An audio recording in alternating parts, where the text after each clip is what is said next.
Hola, mi nombre es Carlos Escolari y quería darles la bienvenida en este posgrado en usabilidad, diseño de la interacción y experiencia de usuario. Me toca hacer esta intervención inicial. Quisiera compartir con ustedes un par de ideas y un par de historias sobre el sistema de las interfaces. Cuando yo hablo de interfaz, no hago solo referencia a lo que llamamos generalmente la interfaz gráfica o la interfaz digital. Cuando hablo de interfaz me gusta pensarla como algo mucho más grande o una concepción un poco más extensa. Yo considero que la interfaz es un lugar de intercambio, es un lugar donde hay una transferencia de información y de acciones y que va mucho más allá de lo que podríamos decir es la interfaz entre el sujeto y la máquina. A veces pienso también que la interfaz puede hacer vincular dos tecnologías o más tecnologías diferentes, o sea que en ese sentido la interfaz es como un lugar de interacción donde circulan informaciones y también circulan acciones. No necesariamente entre un sujeto y una máquina, como acabo de decir, sino que también puede haber diferentes tecnologías dialogando en la interfaz. La primera idea que quería compartir con ustedes es esta: pensar las interfaces como un sistema. Con las interfaces pasa algo parecido a lo que sucede con los textos. Los textos, sí, uno puede estudiar el Quijote de la Mancha, pero no podemos entender totalmente el Quijote si lo arrancamos de la red intertextual y analizamos solo el libro. El Quijote forma parte de toda una trama de reenvíos a otros textos, a las novelas de caballería. Imagínense, 400 años después del Quijote, todos los libros que han citado al Quijote en los últimos 4 siglos. Aquí pasa algo parecido. Podemos analizar una interfaz, pero las interfaces forman parte de un sistema, forman parte de una ecología. Las interfaces tienen relaciones entre sí. No podemos entender la interfaz de un videojuego si no miramos hacia la interfaz del software. No podemos entender a veces las interfaces de la web si no miramos hacia la evolución de todas las interfaces de escritura, del papiro en adelante. Quedémonos con esta idea: las interfaces no están solas, forman un sistema o un ecosistema de las interfaces.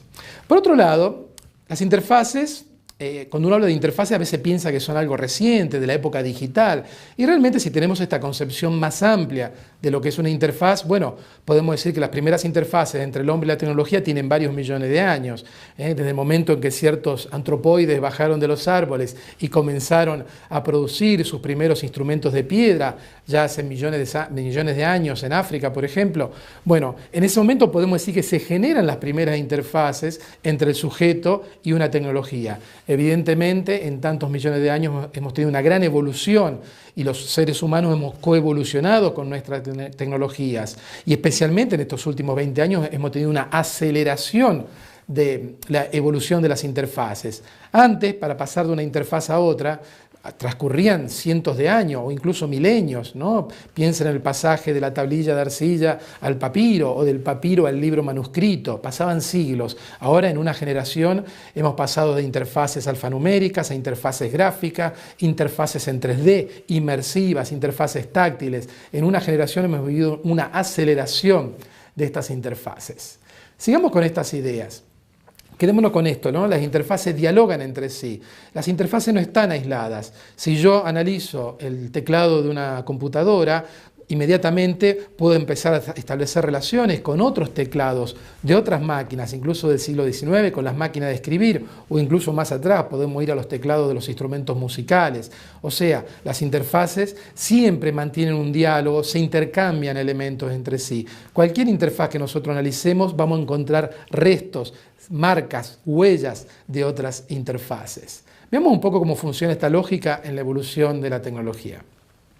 Por ejemplo, la imprenta, sabemos que la tecnología de los tipos móviles fue inventada por los chinos hace cientos de años, pero nunca tuvo en China la imprenta el impacto que realmente tuvo en Occidente. Nosotros sabemos que en Occidente la llegada de la imprenta de Gutenberg en el siglo XV modificó infinidad de ámbitos de la educación, la circulación del conocimiento, la religión, etcétera, etcétera. En China existía la tecnología de la imprenta, pero no tuvo el impacto que tuvo en Occidente. ¿Por qué? Mucha gente se ha interrogado sobre esto. Investigadores famosos como Marshall McLuhan trabajaron estos temas. Parece ser que la tecnología de la imprenta, que era muy buena en China, le faltaba algo. ¿Qué le faltaba?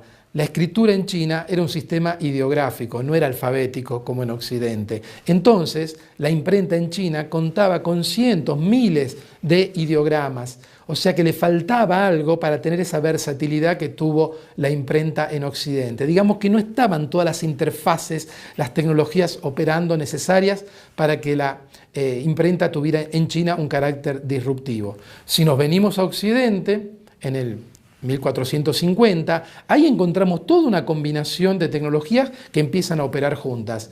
El papel, que había entrado en el siglo XIII en Europa, la tecnología de fundir metales.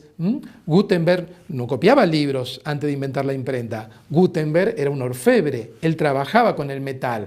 ¿Qué hizo Gutenberg? Tomó la prensa para hacer el vino, para hacer el aceite, empezó a trabajar con sus tipos móviles, juntó toda una serie de tecnologías que ya estaban ahí y le agregó una cosa, el alfabeto, la forma de escritura alfabética. Bastaba crear una buena cantidad de pequeños tipos de plomo de un puñado de 20 y tantas letras, y con esas letras recombinadas se podía hacer cualquier libro, desde la Biblia hasta un tratado científico de ciencia natural.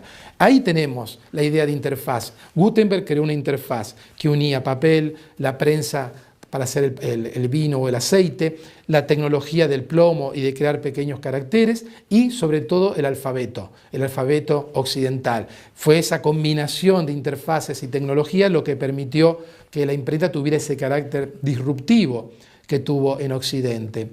Volvamos un poco más a nuestros días, o veamos cómo funciona esta lógica de pensar la interfaz como un lugar donde dialogan diferentes tecnologías y tradiciones. Si venimos ya a los últimos años del siglo XX, podemos ver que a finales de los años 70, estamos en el 79, incluso en el año 80, varias empresas propusieron computadoras con una interfaz gráfica, con un mouse, con teclado. Por un lado, Apple produjo un modelo en 1980 que se llamaba Lisa. Antes de ello, la empresa Xerox produjo una computadora que se llamaba Star y tenía todas las características de la interfaz gráfica que nosotros conocemos. Tenía un teclado, tenía un mouse y obviamente todos los elementos en la pantalla que conforman la interfaz gráfica que utilizamos todos los días, la papelera, los documentos, las carpetas, etcétera, etcétera. ¿Qué pasa? Ninguna de estas computadoras con interfaz gráfica y con mouse tuvo éxito. Tanto el modelo Lisa de Apple como el modelo Star de la Xerox, a finales de los 70, principios de los 80, no tuvieron éxito en el mercado. ¿Qué pasa? En el año 1984, Apple presenta el modelo Macintosh, que no era muy diferente del Lisa, pero el Macintosh tuvo un gran éxito. ¿Qué proponía el Macintosh? Proponía una interfaz gráfica, un teclado, un mouse, una serie de elementos en la pantalla, una nueva gramática. No había grandes diferencias con las otras máquinas. ¿Por qué el Macintosh tuvo éxito en 1984 y las otras máquinas, un par de años antes, no tuvieron éxito? Bueno, es muy interesante ver la red de tecnologías y de interfaces que activó el Macintosh. El mismo año que Apple presenta el Macintosh, 1984, Hewlett Packard presenta la primera impresora láser a un coste relativamente bajo, diríamos. Y el mismo año, Adobe presenta un nuevo lenguaje, el lenguaje PostScript, el lenguaje EPS, que todavía hoy lo utilizamos. ¿Qué pasa? Se juntaron tres tecnologías: el Apple Macintosh con su interfaz gráfica, las impresoras láser de bajo coste y un lenguaje que permitía mandar lo que se veía en la pantalla a la impresora. Digamos que este matrimonio entre diseñadores gráficos y Apple viene de esa época. Los diseñadores gráficos descubrieron que era increíble poder hacer un logotipo, una imagen en la pantalla, apretar un botón y imprimirlo tal cual aparecía en la pantalla. Lo que se llama esto del what you see is what you get. Bueno, eso fue posible, pasar de la pantalla a la impresión, gracias al lenguaje EPS. Es muy probable que si en el año 84 no hubiera aparecido la tecnología del lenguaje EPS, PostScript, y la impresora láser, es muy probable que el Macintosh no hubiera tenido éxito y hubiera quedado relegado a la historia como las otras máquinas que habían salido pocos años antes, incluso por la misma Apple o por Xerox. Esta lógica se repite siempre. Venimos ya a la década del 2000. Principio de la década del 2000 aparece un lector de MP3, el iPod. Ya había lectores de MP3 en esa época. El iPod tenía muy buen diseño, sabemos que Steve Jobs en esto insistía bastante, pero ¿qué pasa? Estaba el iTunes. se empieza a generar una red de tecnologías, software, hardware, alrededor de una nueva interfaz. Empieza a haber diálogos, empieza a haber acciones, empieza a haber una unión de tecnologías, se crea una nueva interfaz. No es solo el iPod, es el iPod, es el iTunes, después se agrega el App Store. O sea que se empieza a generar toda una red de interconexiones que fueron los que decretaron realmente el éxito del iPod. Ya había lectores de MP3, ya había dispositivos para reproducir música, pero esta unión de tecnologías, sistemas, interfaces, hardware, software, fue lo que permitió que el iPod revolucionara no solo el mundo de la música digital, todo el mercado musical fue transformado por la irrupción no solo de este reproductor, sino de todo un conjunto de tecnologías que circulaban alrededor de este dispositivo. Podríamos seguir así hablando de muchas tecnologías, podríamos irnos para atrás, podríamos hablar, por ejemplo, de la irrupción de los coches, hace un siglo, del coche con motor a explosión, que tomó elementos de los carros con caballos, pero evidentemente no tenía más caballos, y generó toda una red de interconexiones. Apareció el coche, bueno, hubo que mejorar las rutas, hubo que inventar los moteles, hubo que inventar las gasolineras, los servicios para cambiarle gomas a los coches y las ruedas averiadas. O sea, también una tecnología va creando toda una red de conexiones con otras tecnologías y con otros sistemas. A todo eso yo lo llamo una interfaz. Va mucho más allá de la idea tradicional de interfaz gráfica. Me gusta pensarlo de esta manera.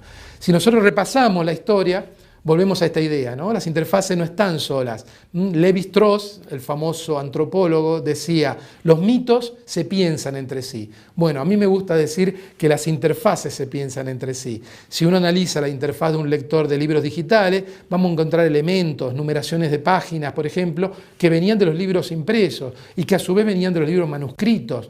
Y en muchas interfaces digitales encontramos listas de elementos. Bueno, las listas venían de los libros impresos, venían de los libros manuscritos, venían del papiro y originalmente habían sido creadas en las tablillas de arcilla. Vemos como una forma de organizar la información fue pasando de una interfaz a otra. Podríamos también decir que las interfaces nunca mueren, siempre se reprocesan, siempre reaparecen en otra interfaz. Y ya para ir terminando, quería cerrar con una idea. ¿Por qué es importante entender las leyes o cómo funciona este sistema o ecosistema de las interfaces? Bueno, si nosotros entendemos cómo funciona este ecosistema, vamos a poder crear más y mejores interfaces. Las interfaces no están solas, dialogan entre sí. Si nosotros estudiamos y comprendemos esos diálogos e intercambios, vamos a poder crear nuevas y mejores interfaces. Gracias por la atención y les deseo muy buena continuación del posgrado. Muchas gracias.